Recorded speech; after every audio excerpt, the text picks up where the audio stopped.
John and I have been speaking to Denis O'Regan about doing a photo book for probably 20-something years now. And Denis, bless him, has these amazing images from our 83, 84 tour. He was the one person around that we all trusted, that was there every day capturing what went on, all the madness that nobody's ever seen. And so finally, we're actually putting out a book. The book is called Careless Memories, which documents the 1984 Sing Blue Silver tour. I first met Duran Duran when I went backstage. I had to photograph the show for a German magazine. I went backstage, met John, and John knew my photographs from NME. And then we chatted and chatted. And I went on tour with David Bowie, and we both ended up in Australia at the same time. And Duran Duran were beginning their tour and had just recorded Seven and the Ragged Tiger. I was finishing the Bowie tour, so they said, will you come on tour with us the following year, and that's what happened. I covered them throughout most of their career, but I covered every day of the Sing Blue Silver tour, and that's what this book is. So the photographs are really, even though many of them are posed or look as though they're set up shots, they're actually just taken in the lobby or the hotel room or the dressing room or just outside the dressing room or between shots at a TV interview, etc., etc. So it's life on the road, which, as they say, is hotel gig airport. Sounds a cliche, but he was almost like the sixth member of the band. We were that relaxed with Denis. So he could really capture a moment that a lot of other people couldn't. And I think that's the incredible thing about that book, is just the fact that he had access. When I looked through the Denis O'Regan book, I was very happy actually to see a bunch of kids that were really having a great time. You know, didn't look like they were taking it too seriously. But I guess we were just sort of about to hit the wall when that book was, the first wall, shall we say.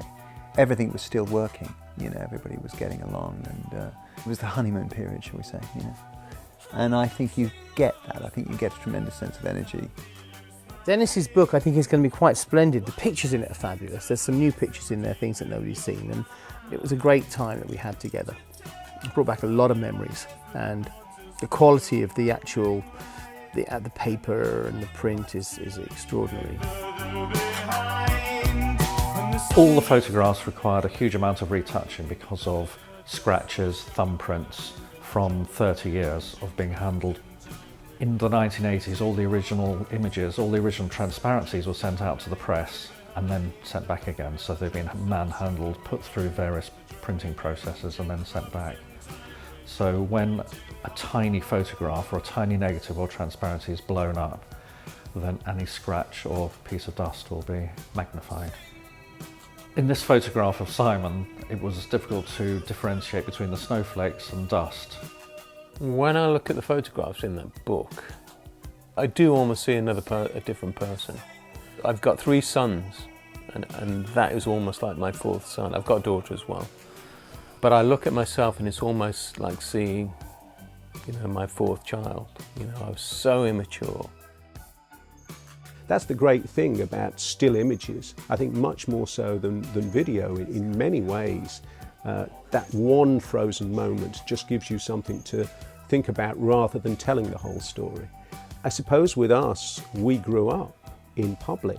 From the age of 18, everything that we ever did was sort of reported for a long time. Through the entire of the 80s, virtually everything we did, a picture exists of it.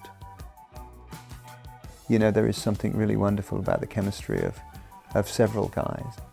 It's a time capsule, and it really captures a moment that was just explosive.